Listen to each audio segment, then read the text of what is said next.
火舞耀阳，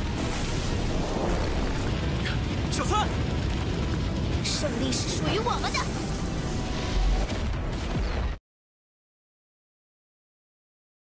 Jadi di pembahasan akhir part sebelumnya, memperlihatkan Tangsan yang berhasil membunuh Xinian dengan jarum beracunnya. Dan dari hasil pertarungan itu, Tangsan mendapatkan sebuah harta yang sangat berharga, yaitu tulang jiwa. Namun tidak semua tulang jiwa cocok dengan Tangsan, sehingga Tangsan harus bijak dengan tidak berburu-buru untuk memakainya, sebelum ia mengetahui peran dari kekuatan jiwanya. Karena jika tidak cocok, malah akan melenyapkan tulang jiwa lainnya. Dengan kemampuan mata ungunya, Tangsan berhasil mengetahui jalan keluar, dan ia kembali ke akademi dengan tubuhnya yang terlihat melemah. Kedatangannya langsung disambut Xiaowu yang dari tadi mencemaskannya. Tangsan langsung tak sadarkan diri, dan ia terbangun di dalam kamar dengan Xiaowu yang selalu di sisi menjaganya. Dan tiba-tiba terjadilah sesuatu yang tak terduga. Namun tak berlangsung lama, Oscar datang mengetuk pintu. Mengetahui itu, Tangsan langsung kembali di posisinya. Sedangkan Xiaowu menemui Oscar. Oscar memberitahukan maksud kedatangannya dan meminta Tangsan untuk menemui Guru Shogeng. Tangsan pun langsung bergegas menemui Guru Shogeng di ruangannya.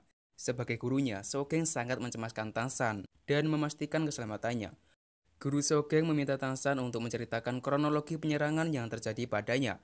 Guru Shogeng sangat dibuat tercengang mengetahui Tangsan yang diserang oleh Xinian, seorang ahli roh mimpi kejam. Melihat Xinian ini sangatlah jahat, yang ditambah lagi dengan kemampuan ilusi yang mengerikan, sehingga sangatlah susah untuk berlari, apalagi menyerangnya. Terlihat, Tangsan memastikan tidak ada yang menguping pembicaraannya.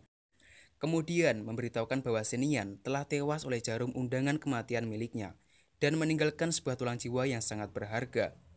Tentu, Guru Shogeng sangat tercengang mengetahui itu semua, dan tidak menyangka bahwa murid kebanggaannya telah berhasil membunuh seorang yang kejam berlevel tinggi. Guru Shogeng sangatlah bangga mempunyai murid bijak seperti Tangsan yang tidak pernah melupakan nasihat-nasihat darinya untuk tidak terlena dengan harta berharga tulang jiwa, sehingga ia tidak tergesa-gesa dalam menyerapnya. Dan Guru Shogeng berpesan agar Tangsan tidak membicarakan tentang Xinian itu ke siapapun, meski tim Shrek dan Guru Flounder sekalipun. Dan tulang jiwa tersebut sangatlah cocok dengan ahli jiwa tipe pendukung dan sistem ilusi, jadi tidaklah cocok untuk Tangsan. Dan cara ideal yang bisa Tangsan lakukan hanyalah menukarkan tulang jiwa itu dengan tulang jiwa yang cocok dengannya, yaitu tulang jiwa tumbuhan dan kekuatan tulang jiwa yang sangat bermanfaat dengan kedua marital soul-nya. Namun untuk sekarang Tangsan belum bisa menukarkannya, mengingat tulang jiwa itu adalah sesuatu yang sangat berharga dan sangat sensitif bagi seorang ahli jiwa. Bahkan kedua negara bisa berperang hanya untuk mendapatkannya. Sementara Tangsan kini dirinya tidak mempunyai kekuatan yang memadai sebagai pelindungnya. Dan Tangsan mengetahui bahwa sebenarnya Xinian mendapatkan tulang jiwa tersebut dengan menyerang beberapa penjaga dan mencuri tulang jiwa itu yang telah menjadi barang lelang rumah pelelangan Tiandou. Mengetahui itu, Guru Shogeng melarangnya mengembalikan tulang jiwa tersebut, sebab hal itu malah akan menjadi masalah besar baginya, karena dikhawatirkan akan membongkar sebab kematian Xinian sebagai pembunuh sekaligus pencuri barang lelang. Dan sebenarnya itu semua tidaklah masalah jikalau Tang Hao selalu berada di dekat Tangsan serta diperkuat dengan dukungan dari klan langit. Kemudian Guru Shogeng menenangkannya dan menganggap itu semua tidak pernah terjadi, sehingga hal itu membuat Tangsan bisa tetap fokus dengan turnamennya. Jadi, tim yang menjadi lawan tim Shrek di ronde selanjutnya telah dikonfirmasi, yaitu tim dari Akademi Api. Namun kali ini sangatlah berbeda. Tim ini sudah terdiri dari ahli roh yang saling melengkapi, yang mana tim ini mempunyai kekuatan serangan yang sangat hebat, dan disempurnakan dengan ahli roh sistem kendali dan sistem pendukung. Jadi dapat dikatakan, tim ini akan menjadi lawan yang seimbang untuk tim Shrek. Sehingga dari itu, sekaligus karena hanya baru babak kualifikasi, Guru Shogeng meminta mereka untuk tidak terlalu memaksakan diri dalam pertarungan ini. Tentu mereka semua memutuskan untuk tetap bertarung meski mendapatkan lawan yang seimbang, bahkan yang sangat kuat sekalipun. Dan Guru Shogeng menyerahkan pertandingan ini kepada Guru Ximing sebagai wakil ketua untuk mengatur strategi pertarungan mereka. Lalu Guru Ximing berkata bahwa saat masih menjadi murid, dia belum pernah ikut serta dalam turnamen ini. Jadi sebenarnya kesempatan ini merupakan impiannya sejak kecil. Dan kedua tim telah memasuki arena. Keduanya merupakan tim terbaik yang belum pernah kalah, serta mempunyai keseimbangan pada formasi ahli rohnya. dan pertarungan pun dimulai. 比赛倒计时3。 Tangsan berusaha memahami strategi yang elegan untuk mengalahkan tim terkuat ini.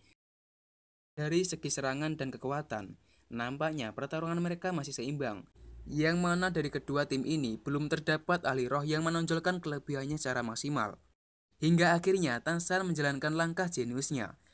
Terlihat, ketua tim Akademi Api telah memasuki area jebakan tim Shrek. Dan Tangsan langsung menarik mundur semarakannya untuk mengepung ketua dari tim Api ini.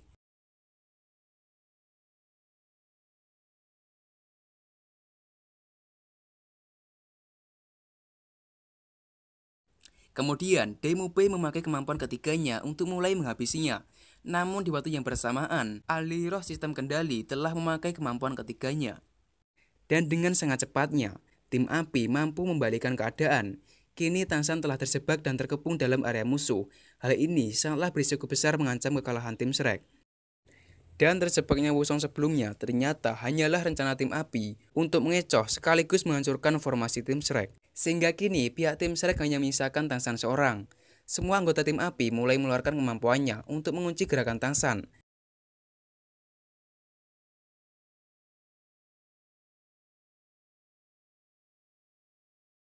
Namun perlu diingat, Tangsan merupakan ahli roh yang menguasai segalanya.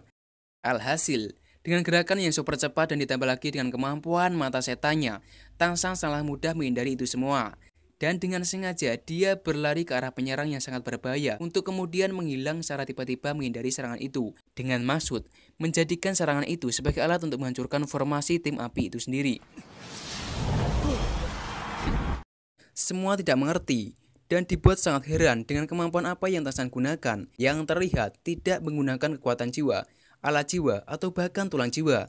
Karena memang Tangsan menggunakan kemampuan rahasia yang telah ia kuasai saat ia masih menjadi anggota dari Setetamen. Jadi, tidak ada satupun ahli jiwa yang mampu melakukan yang seperti Tangsan lakukan.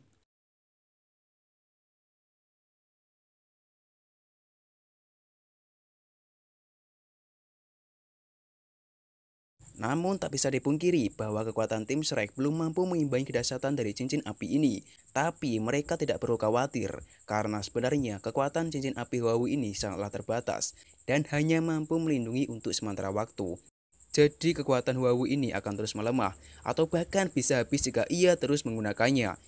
Dan terlihat, Jingzhou langsung memulihkan semua rekannya. Sementara itu, tim Api terus memacu kekuatannya secara maksimal. Mereka menggunakan teknik roh keempat, kemudian menggabungkan menjadi sebuah kekuatan api yang sangat besar dan mengerikan.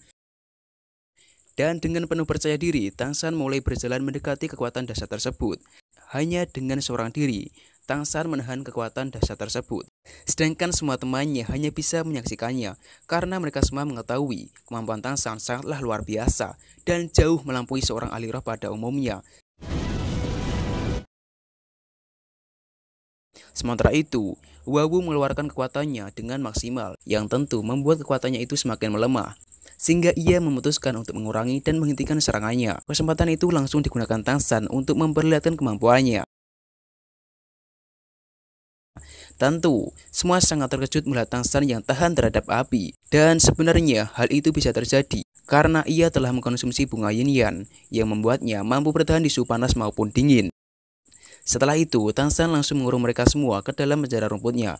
Dan pertarungan pun sudah berakhir. Kekuatan tim Api semakin melemah sehingga tak mampu lagi untuk bertarung.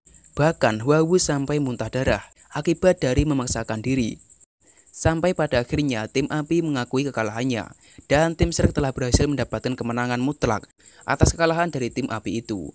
Dalam babak kualifikasi ini, tim Shrek telah mendapatkan kemenangan berturut-turut tanpa kekalahan sama sekali, dengan 11 kali kemenangan dari 11 pertandingan.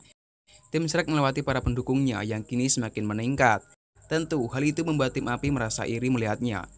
Terlebih Huawu, nampak ia sangat berambisi membalaskan kekalahannya. Kemudian dia dihampiri Feng Xiaotian, salah seorang anggota dari tim angin yang bersedia membalaskan kekalahannya. Ia sangat yakin mampu berhasil mengalahkan Tangsan. Sebab Tangsan yang kebal terhadap api belum tentu kebal terhadap kekuatan anginnya.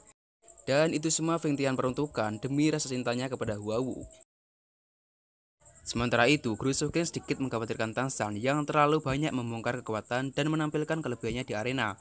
Karena sebenarnya hal itu bukanlah pilihan terbaik baginya. Namun di sisi lain, lawan mereka sangatlah kuat, sehingga tidak ada pilihan lain untuk melakukannya. Karena jika tidak, tim Shrek akan kesulitan memenangkannya. Dan mengejutkannya, Guru Sogeng memutuskan untuk melarang Tangsan ikut dalam pertandingan selanjutnya. Guru Simin pun langsung meyakinkan Sogeng dan menjelaskan segalanya, sebab turnamen ini merupakan kesempatan emas yang harus mereka perjuangkan, di mana sebuah kesempatan yang tak pernah Siming dapatkan semenjak dirinya masih menjadi murid. Dan Tangsan pun tak tinggal diam. Ia juga meyakinkan Guru Sogeng supaya mengizinkannya ikut dalam pertandingan selanjutnya. Karena sebelum lulus dari Akademi Shrek, Tangsan mempunyai keinginan untuk meninggalkan sebuah kenangan terindah, sekaligus mengobati penyesalan yang dialami Guru Siming sebelumnya. Setelah mendengar itu semua, Guru Sogeng pun akhirnya mengizinkan Tangsan dalam pertandingan selanjutnya. Dan Guru Sogeng melihat kesamaan pada pribadi Tangsan dengan sosok Tang Hou, ayahnya, yang mana keduanya sama-sama terlihat santai namun sangatlah kuat dan hebat. Setelah itu, Guru Sogeng juga memperingati Tangsan akan sifat dari perasaan ayahnya yang mudah sekali hancur dan depresi. Jadi hal itulah yang sebenarnya dikhawatirkan Guru Sogeng, jika Tangsan juga mempunyai sifat yang mudah sekali depresi dan penuh penyesalan. Dan setelah dikonfirmasi, ternyata lawan tim Shrek selanjutnya adalah tim dari Akademi Blue Sensei. Mengetahui itu, Oscar sangat kegirangan, karena ia belum mengetahui kekuatan Akademi Blue Sensei yang tidak selemah yang seperti dia kira. Sehingga karena itu, Guru Sogeng kembali mengingatkan mereka untuk tidak meremehkan siapapun yang menjadi lawan mereka selanjutnya. Dan sampai babak kualifikasi ini, diketahui jika Akademi Blue Sensei ini hanya mendapatkan 3 kali kekalahan. Jadi dapat disimpulkan bahwa tim Blue Sensei ini juga termasuk dalam kategori lawan terkuat bagi mereka. Bahkan secara keseluruhan Akademi Blue Sensei ini mempunyai peringkat di atasnya Akademi Gajah Armor. Dan ditambah lagi dengan kebencian tim Blue Sensei ini terhadap Akademi tim Shrek, yang tentunya membuat tim Blue Sensei ini akan sekuat tenaga dalam menghadapi mereka. Sehingga karena itu tim Shrek harus selalu serius dan waspada, serta tidak meremehkan kekuatan dari tim Blue Sensei tersebut. Oke, sekian untuk pembahasan kali ini. Jika ada kesalahan kami mohon maaf dan sampai jumpa di video saya selanjutnya.